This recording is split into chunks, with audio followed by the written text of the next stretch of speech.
Donc open source security platform. Je vais aller sur le site officiel de Oiseau, oiseau.com. On va le mettre sous Debian Booster. Donc, on va faire une petite introduction, parler des fonctionnalités, hein. Donc, on voit ici l'installation sous Debian et puis la mise en place des agents.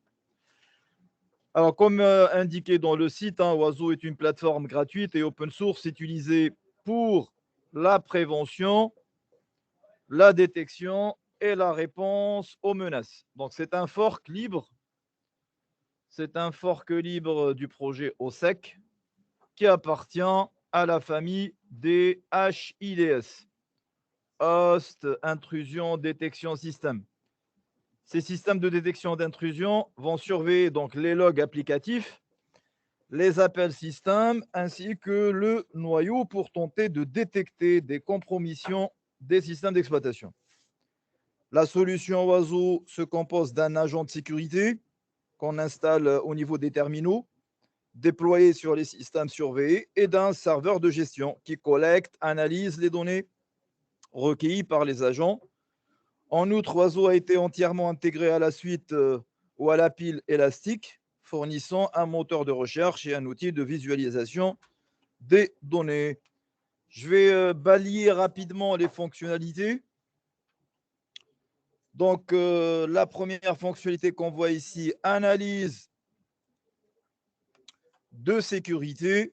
Oiseau est utilisé pour collecter, agréger, indexer et analyser les données de sécurité, aidant donc les organisations à détecter les intrusions, les menaces et les anomalies comportementales.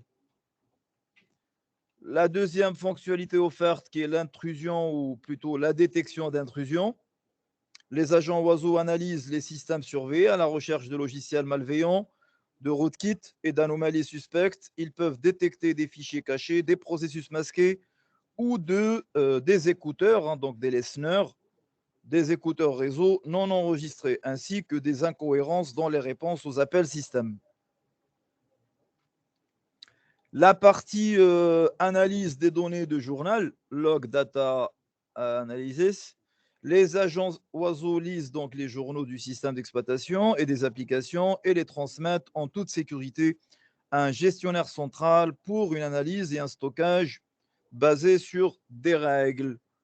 Euh, la surveillance de l'intégrité des fichiers, fonctionnalité suivante.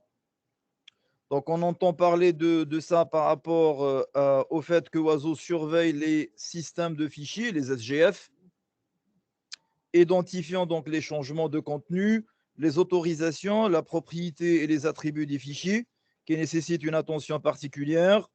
Il identifie également nativement, d'une manière native, les utilisateurs et les applications utilisées pour créer ou modifier des fichiers. La fonctionnalité vulnérabilité détection, détection des vulnérabilités, les agents Oiseau récupèrent donc les données et ils les récupèrent et les envoient, les données d'inventaire, hein, donc ils les envoient au serveur, ces informations, où ils sont corrélés avec ce que je vous ai dit tout à l'heure, les CVE, donc les vulnérabilités publiques communes. Euh, la mise à jour en permanence se fait à travers aussi cette base de CVE afin d'identifier les logiciels vulnérables bien connus. Configuration ou évaluation de la configuration. Oiseau donc surveille les paramètres de configuration du système et des applications pour s'assurer qu'ils sont conformes à votre politique de sécurité, donc les normes et au guide de renforcement. Les agents effectuent des analyses périodiques pour détecter les applications connues pour être vulnérables, non corrigées ou configurées de manière non sécurisée. La réponse aux incidents, donc cette fonctionnalité aussi qui est fournie par Oiseau, elle permet de fournir, si vous voulez, des réponses actives prêtes à l'emploi pour effectuer diverses contre-mesures pour faire face aux menaces actives, telles que le blocage de l'accès à un système à partir de la source de la menace lorsque certains critères sont remplis. Donc, on peut bloquer carrément la communication depuis telle ou telle source. Ce qui est bien aussi, c'est cette notion de conformité réglementaire qui peut être offerte. Oiseau fournit donc certains des contrôles de sécurité nécessaires pour conformer aux normes et règlements ou réglementations. Ces fonctionnalités combinées à son évolutivité et à sa prise en charge multiplateforme aident les organisations à répondre aux exigences de conformité technique. Donc, il est basé sur le respect des normes. Il a été développé dans le sens où demain, si on l'utilise, on peut imprimer nos rapports et dire que voilà, donc nos systèmes respectent la réglementation concernant telle ou telle norme de sécurité. La surveillance de la sécurité dans le cloud ou du cloud, Oiseau aide à surveiller l'infrastructure cloud à l'aide de modules d'intégration capables d'extraire des données de sécurité de fournisseurs de cloud. Donc, il peut parler avec Amazon, AWS, avec Azure ou Google Cloud. De plus, Oiseau fournit des règles pour évaluer la configuration de votre environnement cloud en détectant facilement les faiblesses. Et finalement, les Docker ou les conteneurs. Donc, sécurité des conteneurs. Oiseau offre une visibilité sur la sécurité des hôtes et des conteneurs Docker en surveillant leur comportement et en détectant les menaces, les vulnérabilités et les anomalies. L'agent Oiseau a une, intégration, donc il s'intègre nativement avec le moteur Docker qui permet aux utilisateurs de surveiller les images, les volumes, les configurations réseau et les conteneurs en cours d'exécution. Donc, il est composé d'un agent ou d'un ensemble d'agents. Donc, ça, on peut le voir dans la documentation côté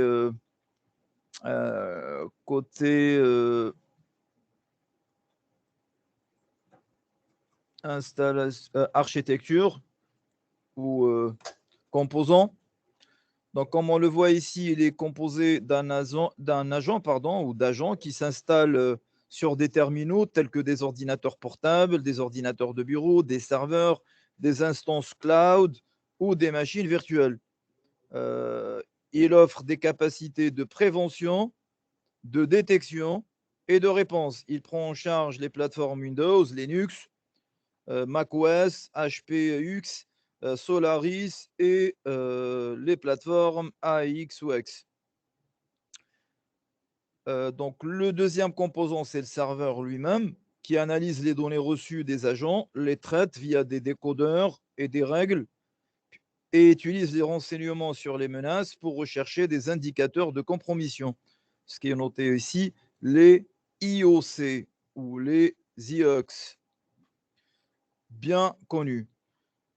Un seul serveur peut analyser les données de centaines ou de milliers d'agents et évoluer horizontalement si on veut mettre en place une pile de serveurs lorsqu'il est configuré en cluster. Le serveur est également utilisé pour gérer les agents, les configurer et les mettre à niveau à distance si nécessaire. Donc la mise à niveau, l'installation des agents peut être faite à distance. Donc, on a les agents dans notre architecture, on a le serveur, mais on a aussi la pile élastique, la Elastic Stack, euh, qui indexe et stocke les alertes générées par le serveur Oiseau. En outre, l'intégration entre Oiseau et Kibana, qui est l'interface qu'on va utiliser tout à l'heure, fournit une interface utilisateur puissante pour la visualisation et l'analyse des données. Cette interface permet également de gérer la configuration de Oiseau et de surveiller son état.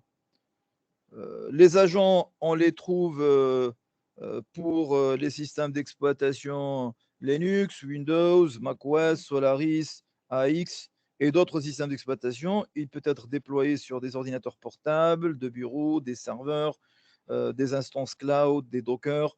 Il fournit des capacités de prévention, comme on l'a dit, de détection et de réponse aux menaces. Ils sont également utilisés pour collecter différents types de données, systèmes et applicatifs qu'il transmet au serveur via un canal crypté et authentifié. Donc, l'échange d'informations se fait d'une manière cryptée et authentifiée. Après, on a donc le serveur avec son architecture, avec les différents modules qu'il y a dedans. Et donc, cette pile élastique qui est composée de Elasticsearch, qui est le programme ou qui représente le moteur de recherche, donc qui indexe et qui cherche les informations et met à jour la base des CVE. De log de FileBit, pardon, qui est un petit soft qui permet le transfert de fichiers entre machines, et de Kibana qui représente l'interface web. Alors, pour ce faire, au niveau de l'installation, bon, on a le guide d'installation. J'ai débugué quelques commandes où j'ai corrigé quelques informations par rapport aux dernières versions de Debian. Et à la fin, je vous ai préparé donc le petit script que je vais vous partager au niveau de l'équipe. Donc, il s'appelle Oiseau Install, c'est celui-ci que je vais ouvrir. Bah, je l'ai nettoyé un petit peu pour que ça soit, on va dire, agréable au niveau de l'installation. Ce script vous permettra d'installer Oiseau Manager, Elasticsearch, FileBit et Kibana. Et à chaque fois, je vous demande de faire rentrer. Et puis, la première étape, il s'agit d'installer donc les paquets ou les dépendances, puis ajouter les dépôts, puis mettre à jour la machine, puis installer le manager, puis vérifier son statut.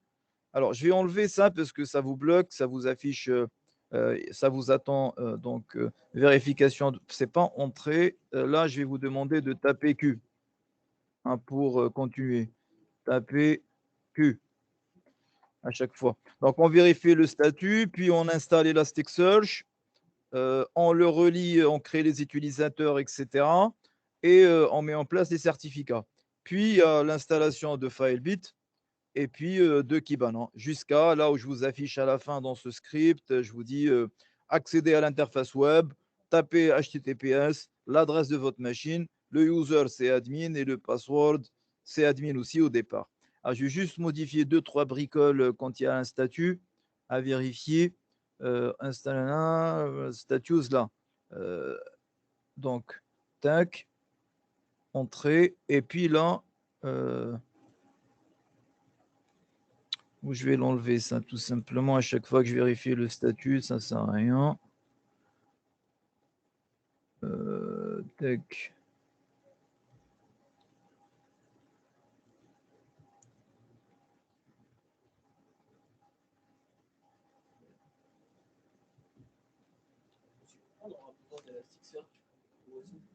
Parce que il intègre le moteur de recherche qui va gérer la base de données et va interroger cette base de données pour indexer, chercher des informations, etc. Elasticsearch, c'est un moteur de recherche. Il est utilisé dans le cadre d'analyse des journaux. Ouais. Moi, juste, je cherche le petit Q. Que j'ai rien dit.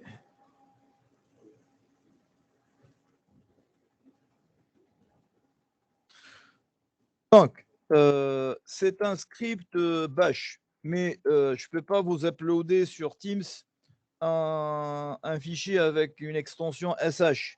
Par mesure de sécurité, il ne l'accepte pas.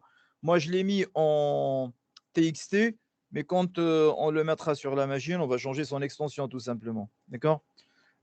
Alors, dans l'équipe, c'est-à-dire ici, dans la conversation, je vais vous charger déjà le script bash. Donc, on va faire les étapes une par une ensemble. Là, pour l'instant, je vous envoie juste ça. D'accord. On va partir sur l'installation de notre Oiseau Manager. Je vais créer rapidement notre machine Debian. Donc, file, nouvelle machine virtuelle. Je veux installer le système d'exploitation après. C'est une Linux Debian pour l'instant 10, malgré qu'on mettra l'ISO de 11. Elle s'appellera Oiseau-Manager parce que c'est le serveur central. Je mettrai 40 Go de DD et puis j'augmenterai un petit peu la RAM et on insère le lecteur ou le CD dans le lecteur CD-DVD. Donc, je vais augmenter la RAM un petit peu. Sinon, on peut se contenter de 2 Go. Et puis, pardon, je vais ajouter mon lecteur, ou plutôt mon ISO, l'ISO de Debian 11, fraîchement téléchargé depuis le site officiel debian.org. Et je valide et je démarre. Hein? Je l'ai mis dans... Ah, je l'ai envoyé juste Kayazid. Ah, je vais le... je vais le mettre dans la conversation ici. Hein. Install, pas de graphical install. Hop.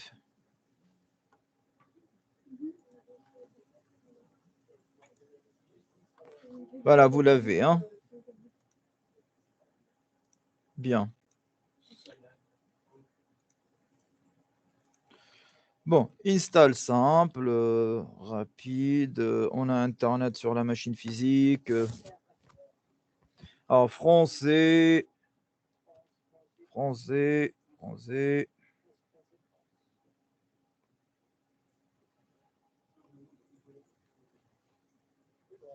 C'est plus rapide là.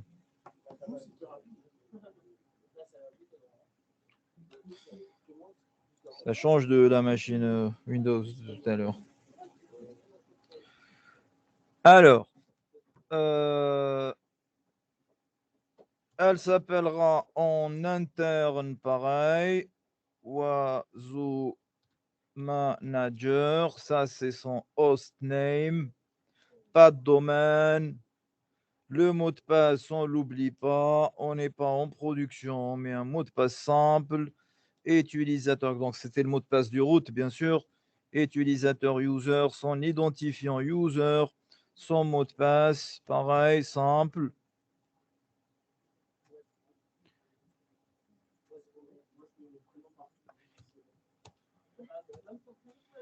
Terminé. Faut-il appliquer les changements? Oui.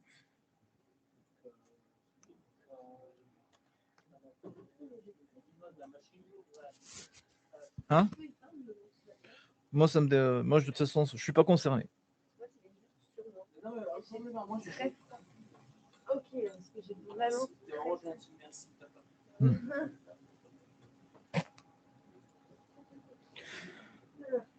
On aura besoin, on va prendre WinSCP. On aura besoin du petit soft WinSCP permettant d'ouvrir un terminal sur la machine. Oui. Que des entrées, à part quand il va te dire souhaitez-vous appliquer les changements, tu lui diras oui. Oui. Donc là, fais attention, tu lui dis oui. Et tu laisses installer. On décochera tous les logiciels, pardon, donc toutes les étoiles quand il proposera. Ah, tu n'as pas mis l'ISO, je pense. Pas de domaine. L'ISO, tu ne l'as pas mis. Tu veux la supprimer? Oui. Faut-il analyser un autre support? Non. Mandataire HTTP. On n'a pas.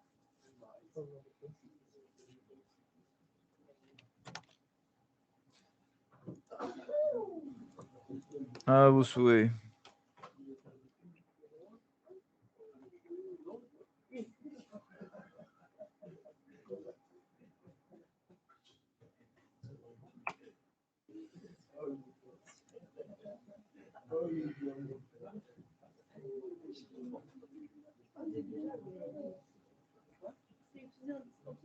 Oui.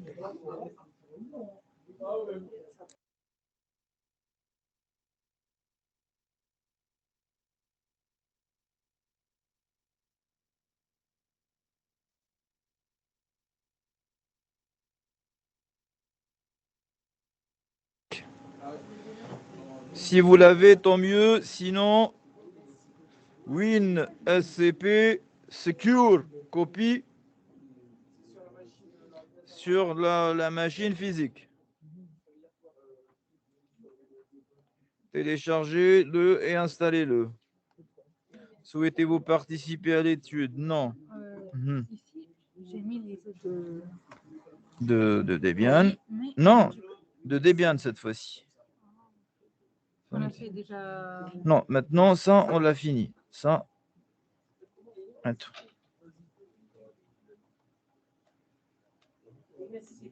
Win SCP, Win comme Windows. Power off. Là, on est parti sur une nouvelle. Hein. Oui, quand je crée une nouvelle, je File. n'arrive pas à trouver l'operating system. Next. Je veux installer le système après. Linux. Elle s'appellera. Oiseau. Non, non. Hein? En arrière. Ah. Oiseau. Manager. Ah. Manager. Next. Next. Bon, on va mettre 40 ici.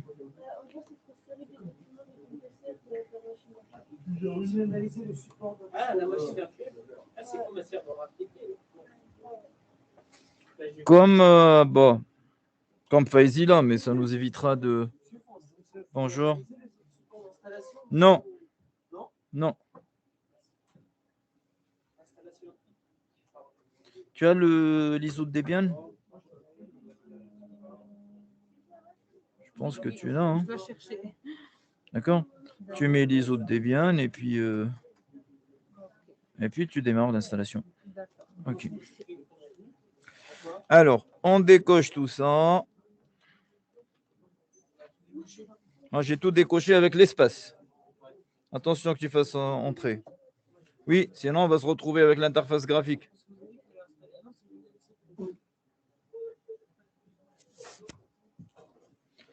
Installer programme de démarrage. Audron, regarde. Je ne fais pas tout à l'heure. Audron, j'ai dit. Il faut que tu choisisses. Ouais.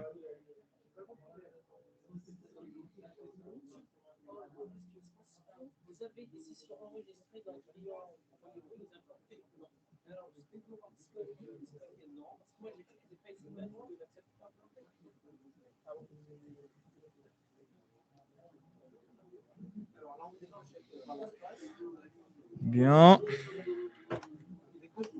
On décoche tout, ouais.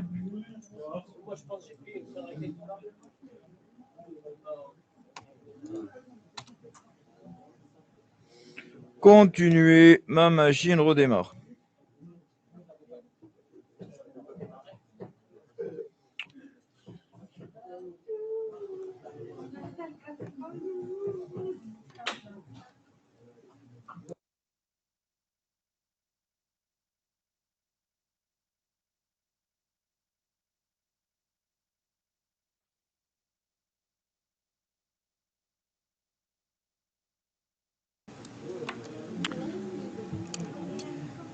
Alors, je me log. De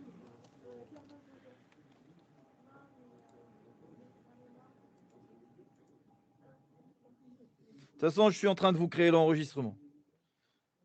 Pour pouvoir regarder le tableau et après je vous laisse travailler, s'il vous plaît. Pour pouvoir utiliser ou installer ou connecter ou se connecter à la Duin SCP, il nous faut le protocole permettant de prendre la main à distance sur une machine. C'est-à-dire SSH.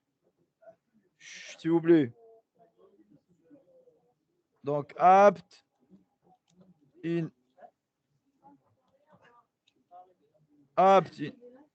install SSH. Où? Analyser d'autres supports d'installation chez nous. On n'a qu'un seul. Voilà. Apt install SSH. SSH, c'est le protocole qui va nous permettre d'émuler un terminal distant, hein, comme en utilisant par exemple PuTTY ou autre chose. Ce SSH écoute sur le port 22. D'accord? Parce que si je fais netstat, comme tout à l'heure, -point, je vois que ma machine ou mon daemon SSH écoute sur le port 22. D'accord? Cela veut dire que si j'utilise PuTTY, par exemple, je peux me connecter à cette machine en ouvrant un terminal à l'aide de cet émulateur de terminal. Mais depuis la version 8 de de Debian, la connexion du root en SSH est interdite. Donc, qu'est-ce qu'on va faire? On va l'autoriser. On va ouvrir un fichier système spécial nano/etc/ssh/sshd config. Je décommente cette ligne qui dit permit root login, autoriser le root à se loguer si vous voulez, et je remplace prohibit password par yes. Et j'enregistre CTRL X ou entrée. Mais bien sûr, je dois redémarrer ce service. Service SSH restart. Cela veut dire que je peux maintenant récupérer l'adresse IP de ma machine, lancer ce que je vous ai demandé de faire, WinSCP,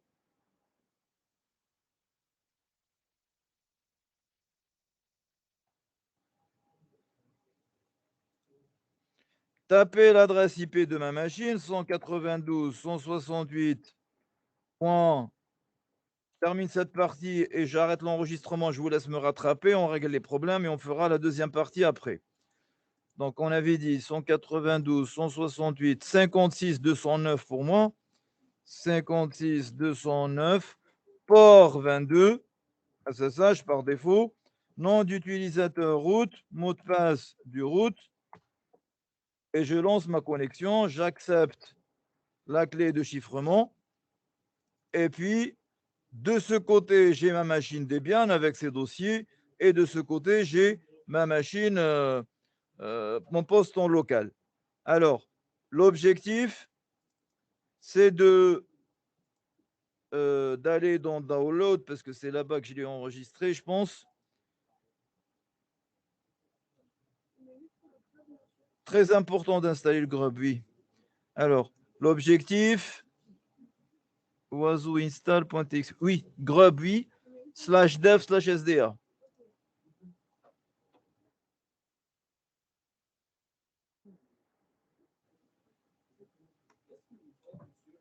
Là, je suis en train de chercher mon fichier oiseau install, celui que je vous ai partagé sur Teams.txt, pour le prendre et le glisser dans, par exemple, mon dossier ETC. D'accord? Comme on peut le mettre dans temporaire, mais on veut qu'il reste pour l'instant, on veut le mettre dans le dossier ETC. Je suis en train de transférer un fichier. Hein? Non, ce n'est pas des notes, c'est un script. Ben oui, qu'on va lancer. Non, non, non. Après, je vous donne un travail pour vous. Hein. Donc, je regarde mon fichier. Alors, mon fichier .txt, alors là, j'aurais dû le renommer de l'autre côté. Je vais le renommer ici pour lui changer l'extension. Alors, on va dire maintenant, c'est un SH parce qu'il y a du bash dedans et on veut le lancer, nous. Donc, je change son extension en SH. D'accord? J'arrête l'enregistrement et je veux que tout le monde me rattrape par rapport à ce niveau pour l'instant.